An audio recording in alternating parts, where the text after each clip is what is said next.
Hello and welcome to Fast and Factual on Firstpost. I'm Alison LaGrange coming to you live from Durban, South Africa. Here are the top 40 headlines of the day. Now we begin with the independence celebrations of India. Prime Minister Narendra Modi hoisted the flag and addressed the nation from New Delhi's historic Red Fort.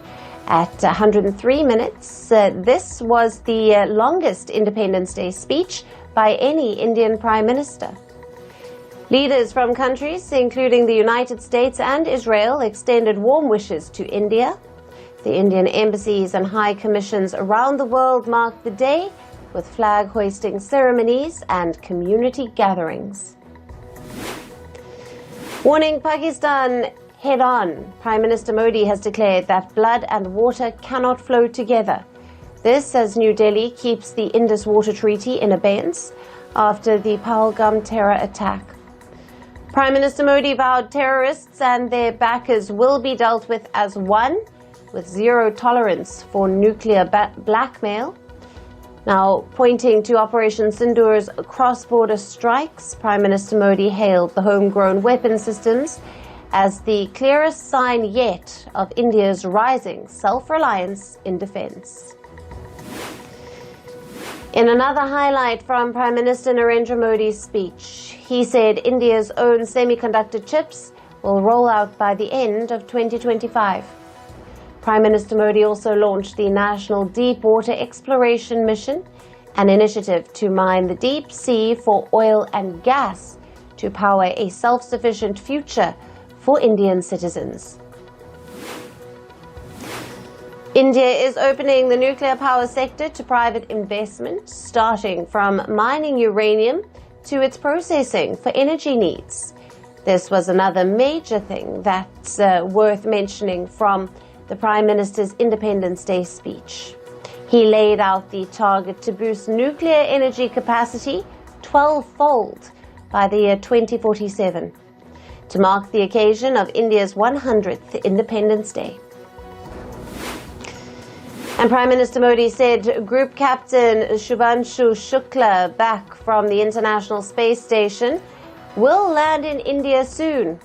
Prime Minister Modi updated that spaceflight Gaganyaan mission is also on track, and Made in India Space Station is also set to become a reality in the near future. He added that over 300 India startups are driving space tech, proof of the power of India's youngsters. And US President Donald Trump and Russian President Vladimir Putin will meet today in Alaska in a summit that could shape the future of Ukraine. It marks Putin's first visit to Western soils since his 2022 invasion, which has killed tens of thousands. The talks, held without Ukrainian President Volodymyr Zelensky, come as Russia makes new territorial gains. European leaders and Kiev will be watching closely as Trump faces pressure to resist concessions. On the eve of his high-stakes meeting with Putin, Trump vowed not to be intimidated, insisting Ukraine would be a part of any deal on its future. Speaking at the White House, Trump said that he would know within minutes whether the talks would succeed, giving the summit a 1 in 4 chance of failure. He warned the meeting could end quickly if Putin refused to compromise. And hours before Trump's summit with Putin in Anchorage, pro-Ukrainian demonstrators gathered to condemn the talks for excluding Ukrainian President Volodymyr Zelensky. Protesters accused both leaders of prioritizing self-interest over ending the war. If they truly wanted peace, Zelensky would be at the table, said one activist. The meeting comes amid ongoing Russian advances in Ukraine. Hezbollah chief Niam Qasem has issued a strong warning to the Lebanese government, stating that there is no life for Lebanon if the government chooses to confront the Iran-backed group. This comes after the cabinet ordered the army to devise plans by the end of 2025 to disarm Hezbollah. In a series of statements, Qasem said, and I quote, "Either we live together or its peace be upon the world, and you bear the responsibility, end quote. He also added that the disarmament bid could lead Lebanon to civil war. South Korean president vowed to respect North Korea's political system and build military trust. This comes after a day of Pyongyang saying it had no interest in improving relations with Seoul. The South Korean president has pledged to reach out to the nuclear-armed North and to pursue dialogue without preconditions since his election in June. At an event, he said, and I quote, "North and South are not enemies." And on to some climate news now. In India, the death toll in Jammu and Kashmir's Kishtwar district has risen to at least 60 after a massive cloudburst on Thursday. As per the reports, over 100 people sustained injuries. Authorities have deployed a fleet of 65 ambulances to help the victims. The rescue operations are still underway in the district. And moving to the U.S., a new wildfire called the King Fire broke out in Los Angeles County on Thursday. The wildfire burned at least 490 acres near Gorman, and the fire crews contained at least 5% of the blaze by late Thursday. The cause remains under investigation as officials continue working to stop the fire from growing. And skies turned red in northwestern Spain as wildfires raged across the region on Thursday. The death toll from the wildfires rose to 3, and more than 5 people have been injured this week. Firefighters, aided by crews from France, continued efforts to contain the flames. The wildfire season is being called one of the worst that region has seen in the last 2 decades. And Lebanon's Beirut is experiencing a severe water shortage this year. Officials said this year's rainfall was the lowest in at least 80 years. State water supply now reaches homes only once every 3 days, and many wells have dried up. Residents are paying over $5 for 1,000 liters of trucked water. The government has begun rationing and urging conservation, while climate change and leaky infrastructure make meeting demand even harder. And negotiations on a global treaty to end plastic pollution ended in a deadlock in Geneva. Countries failed to reach consensus over the world's first legally binding treaty to tackle plastic pollution. The talks involved at least 184 nations and over 600 organizations. Meanwhile, many delegates called the current treaty draft unacceptable. The text did not set binding limits, but focused on recycling, reuse, and waste management. French President Emmanuel Macron criticized the lack of ambition and urged action to make a difference. And on to business and tech news now. Stocks in Asia were making an uneven recovery earlier today after higher than expected U.S. producer price inflation data dampened hopes of a jumbo rate cut at the Fed's September meeting. Now, U.S. bonds and equity futures were stabilizing as investors reassess market expectations. The MSCI's broadcast index of Asia-Pacific shares outside of Japan was down by 0.3%, while the Nikkei was 225 rebounded by 0.4% after snapping a 6-day winning streak on Thursday. Toyota announced it was planning to introduce 3 fully electric vehicles in South Africa by next year. The company said it currently dominated the local hybrid market with 67% share, but had not sold fully electric vehicles yet. Toyota said initial electric models would be imported, with future local production possible, while noting challenges like high import duties, limited charging infrastructure, and competition from Chinese and European makers. Warren Buffett's Berkshire Hathaway announced a new investment in the United Health Group.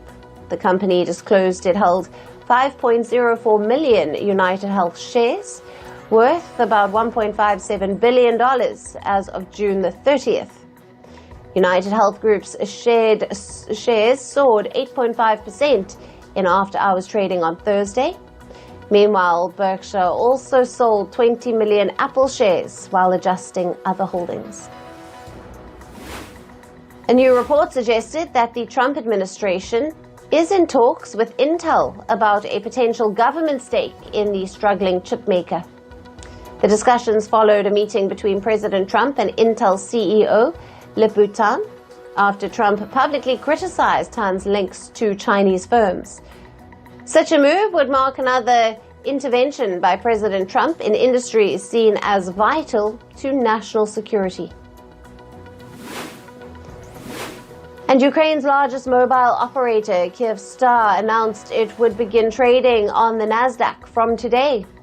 The listing makes Kyivstar the first Ukrainian company to join a U.S. stock exchange and seeks to attract foreign investors for reconstruction efforts. The IPO comes as Ukraine waits on the outcome of the highly anticipated Alaska summit between U.S. President Trump and Russian President Putin. And Ulta announced it would wrap up its mini-store partnership with U.S. retailer Target when the current contract ends in August next year. The partnership, which started in 2021, aimed to give Target shoppers greater access to prestige beauty brands. Target and Ulta had said that the Ulta Beauty experience would continue in stores and online until the partnership ceases, as shares of both companies fell on Thursday. And ride-hailing services provider Lyft announced that co-founders Logan Green and John Zimmer had stepped down from the board following a 2-year transition plan. Green and Zimmer had served as chair and vice chair since 2023, after handing CEO and president roles to David Risher. The duo founded Lyft in 2012, with the company now operating across 4 continents and nearly 1,000 cities. Accenture has announced that it would acquire Australian cybersecurity firm CyberCX in its largest ever deal in the sector. The transaction was valued at over $650 million, according to the Australian Financial Review. However, financial terms have not yet been disclosed. The deal comes amid a global surge in cases of cyber attacks, as companies grapple with increasingly sophisticated threats that disrupt operations and compromise sensitive data. And Apple announced it would bring a blood oxygen measurement feature to some Apple Watch models via software update. The move comes after U.S. government approval following years of legal disputes. Now, with Masimo, an American medical tech company, over pulse oximetry technology, the update will allow users of Series 9, Series 10, and Ultra 2 watches in the United States to view blood oxygen levels on their paired iPhones. Oracle and Alphabet announced their cloud units had struck a deal to offer Google's Gemini AI models through Oracle's cloud services. The agreement allows software developers and businesses using Oracle applications to access Google AI models for text, video, image, and audio generation. The models will run on Google servers, but Oracle customers will be able to pay using their existing cloud credit system, expanding AI options without relying on Oracle's own technology. And moving on to sports news, and we start with chess.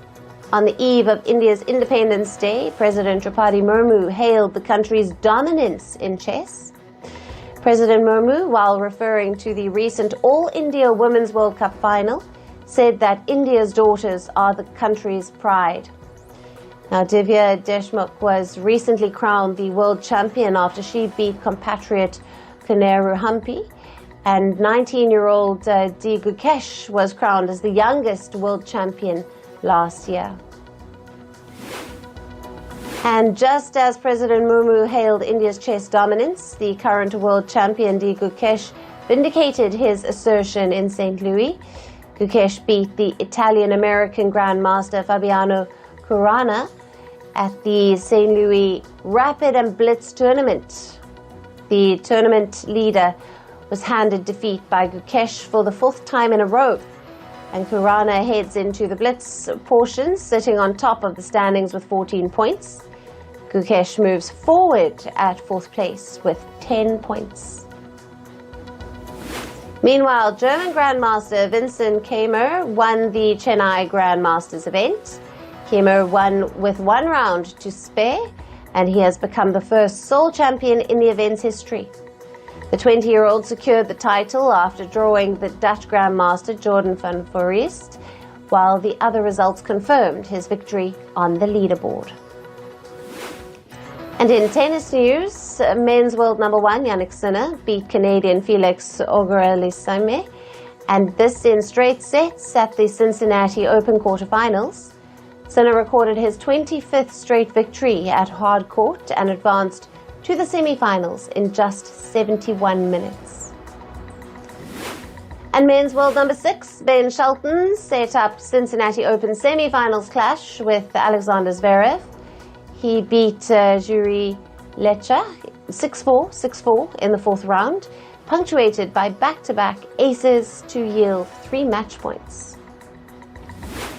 And women's world number 2 Coco Gauff entered the Cincinnati Open quarterfinals. She beat Lucia Bronzetti of Italy 6-2, 6-4 in the round of 16. The second-seeded Americans' game showed minor rust in a 79-minute match. And women's world number 9, Jasmine Paolini, entered Cincinnati Open quarterfinals. The Italian beat the 2024 Wimbledon champion, Barbora Krejcikova, 6-1, 6-2 in the round of 16.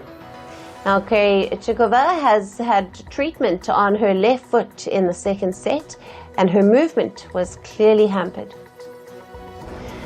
And in football news, Real Madrid signed Argentine teenage forward Franco Mastantuono for a 6-year deal. The former River Plate player had signed the contract on his 18th birthday.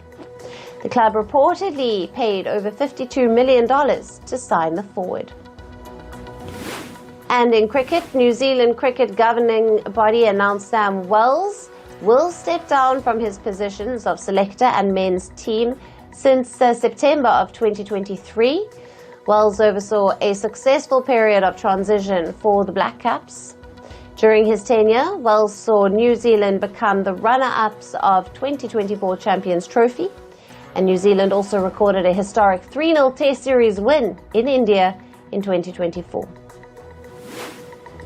And in Formula One, Red Bull Racing officially has severed all ties with Christian Horner, who formerly served as the team's principal and CEO. His July dismissal from the team became a done deal as his official termination arrived yesterday. And finally, updates from the world of showbiz. According to reports, Tom Cruise has turned down an invitation to be among the first Kennedy Center honorees during Donald Trump's 2nd presidential term. Sources said that Cruise cited scheduling conflicts for declining the honor, though his spokesperson refused to comment. The actor's decision was revealed by current and former Kennedy Center employees, speaking anonymously as they were not authorized to discuss the plans. And Netflix has dropped the trailer for the final 4 episodes of Wednesday Season 2, teasing the return of fan favorite Principal Weems. She now appears as Wednesday's spirit guide after her Season 1 death. The footage shows Wednesday awakening from a coma, confronting threats from Tyler, and journeying through Nevermore Jericho. The trailer ends with what appears to be Lady Gaga's voice warning, "Beware, there will be a price to pay." And Taylor Swift's appearance on the New Heights show podcast, co-hosted by her boyfriend Travis Kelce and his brother Jason, racked up 13 million YouTube views in just 24 hours. During the August 13th episode, Swift announced her 12th studio album, The Life of a Showgirl, set for release on the 3rd of October, with a title track featuring Sabrina Carpenter. And Doja Cat has announced her new album, Vows, will drop on the 26th of September. The Grammy-winning rapper revealed the date in a video filmed in front of the Eiffel Tower. Repeating the French phrase, "I know you are my life," the lead single Jealous Type arrives on the 21st of August, following live performances at Outside Lands and Club Oasis. And Via marks her first full-length release since 2023's Scarlet. And Matt and Ross Duffer, the creators of Netflix mega hit Stranger Things, are reportedly in advanced talks to sign an exclusive overall deal with Paramount, focusing on tentpole films and TV projects. The potential deal comes as David Elliston's Skydance finalizes its takeover of Paramount. And that's all we have for you on this episode of Fast and Factual. Thank you for watching. Stay tuned to First Post.